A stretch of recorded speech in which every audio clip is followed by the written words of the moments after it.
Hello everyone, it's me again, Sir Mark Vincent Altabin, your instructor in mathematics in a modern world.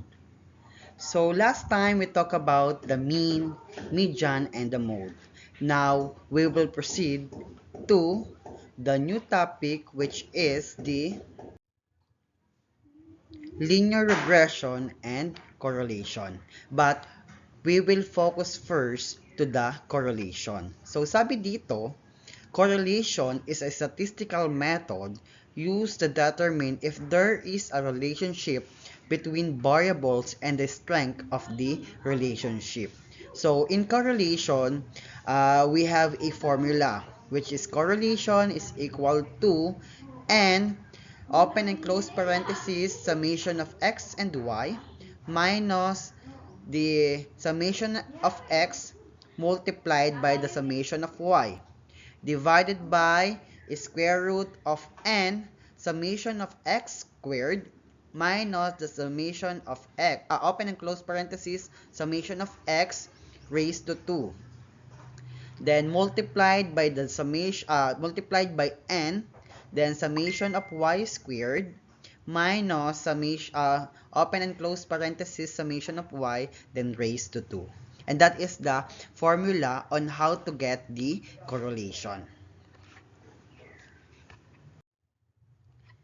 So, kung kanina, yung may formula tayong binanggit. So, may mga meaning yan. Katulad po ng x, that will be the observed data for the independent variable. Y is the observed data for the dependent variable. N is the sample size. Then, the summation of x is equal to the summation of the x value. Summation of y is the summation of the y value. And then the summation of x squared, it is the summation of the square of each of x values. Summation of y squared, it is the summation of the square of each y values. Then summation of xy, which is the summation of the product of the x and y value. So, ulitin ko po sa inyo, matandaan po natin yung mga formula at yung mga meaning po nung ating formula.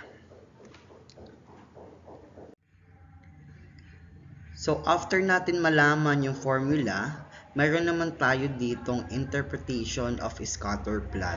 So, kung makikita nyo dito sa first column, we have the range of the correlation coefficient. So, once na ang sagot natin ay halimbawa ay 0.40, hanapin natin dito sa range of the correlation coefficient. And then, titingnan natin sa degree of correlation kung ano yung ibig sabihin po nung ating naging sagot. Halimbawa, yung sagot natin is 0.40. So, makikita natin, the degree of correlation is moderate positive. So, ganun lang po pag magkakaroon tayo ng interpretation of scatter plot.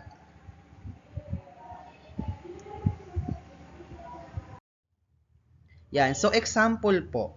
So, a study was conducted to investigate the relationship existing between the grade in statistics and the grade in computer subject. A random sample of 10 computer students in a certain college were taken and data are as follows. So, meron tayong ditong students, A, B, C hanggang J. So, sa student, there will be a statistic, which is, meron din silang mga given, which is 75, 83, 80. Kumbaga, yung students A, ang nakuha niya sa statistic is 75, ang nakuha naman niya sa computer is 78. So, ganun po hanggang letter J.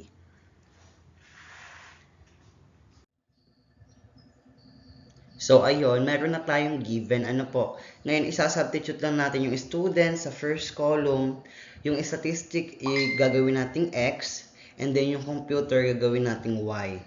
So, ngayon, after nating mailagay, ano po, yung students, bibilangin lang natin yan kung ilan lahat. So, yung N natin, that will be 10. Kasi, yung A to J, pag binilang po natin yan ay 10. Meron tayong 10 students. Ngayon naman, dako naman tayo sa X. Ano po? So, dito sa X, ano po, after nating malagay yung 75, 83, 80, 77 hanggang 84, ipapag-plus naman natin ngayon. Ano po? So, 75 plus 3 plus 80 plus 77 plus 89 plus 78 plus 92, 86, 93, ang magiging kakalabasan po niyan is the summation of x is 837. So, ganun din po yung gagawin natin sa y. Ano po? Ipapag-add lang po natin lahat. So, pag pinag-plus-plus po natin yan lahat, ang magiging sagot po natin is, the summation of y is 845. Ngayon naman, dako na tayo sa xy. So, paano kaya, sir, natin makukuha yung xy? Ganito lang po kasimple. Ipapag-multiply lang po natin yung 75 at yung 78. After nun, ang magiging kalabasan po niyan is 5,850. Ano po? Ganun po ang pagkuha ng xy. So, after nun, palod lang natin yung kasunod po nung 75 and 78. 83 times 87 naman, ang magiging kalabasan naman po niyan is 7,221. So, after natin ma-multiply, ipapag-add naman po natin yan lahat-lahat. So, pag pinag-add na po natin, the summation of the product xy, ang magiging sagot na po diyan is 71,030.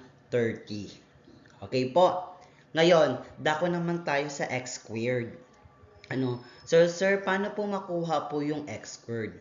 So, tingin lang po ulit tayo dito sa x natin. Ito yung x natin. Tingnan lang po na natin yan. Ngayon naman, kaya po siya x squared, ipapag-multiply lang natin to sa kanyang sarili. 75 times 75, yan, 75 times 75 is 5,625. So, 83 times 83, ang magiging sagot po dyan, 6,889. So, ganun lang po ang pagkuha ng x squared. Imumultiply lang po sa kanyang sarili. Then, after nyan, pag nakuha na natin yung x squared, ipapag-add po natin yan lahat-lahat, and then ang magiging sagot po natin dyan, the summation of x squared is 70,413.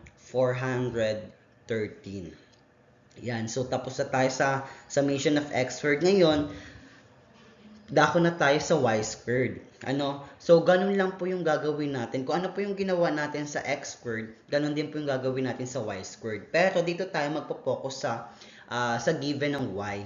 78 times 78 kasi nga multiplied by itself, ang magiging sagot po dyan is 6,084. So, after nun, pag nakuha natin yan lahat-lahat, ipapag-add lang po din natin, and then the summation of y squared is 71,717. So, ganun lang po ang gagawin natin, yung unang pong gagawin natin para po after po niyan, mayroon na tayong mga given. So, after natin makuha na yung given, so makikita naman natin dito, yan, yung n is equal to 10, summation of x, 837, hanggang summation of y is squared. And then, isa-substitute lang po natin yan sa formula po ng correlation. Kung makikita natin, ito po yung mismong formula ng correlation. Now, let's proceed to the substitution. So, yung n po natin dyan, that will be 10. And then, the summation of xy is 71,030. Then, yung summation of x is 837. Summation of y is 845. And then, summation of, the n naman po ulit ay 10. Summation of x squared is 70,413. And then, summation of x is 837, then raised to 2. Then, ganun lang po yung gagawin natin. Isa-substitute lang po natin yung sa formula po ng correlation. Then, after nating ma-substitute, let's proceed na tayo sa mismong PEMDAS. Lahat po ng may open and close parenthesis, yun po muna ang ating uunahin. Yan. So, 10 times 71,030, ang magiging sagot po dyan is 710,300. Ayan po. Then, 837 times 845, ito naman po ang magiging sagot. 707,265. So, after nyan, 10 times 70,413, ang magiging sagot po is 704,130. Ito naman, yung 837 multiplied by itself kasi nga may raise to 2, that will be 7,569. So, ganon din po gagawin natin. 10 times 71,717, ang maging sagot naman po is 717,170. Then, 845 multiplied by itself, that will be 714,025.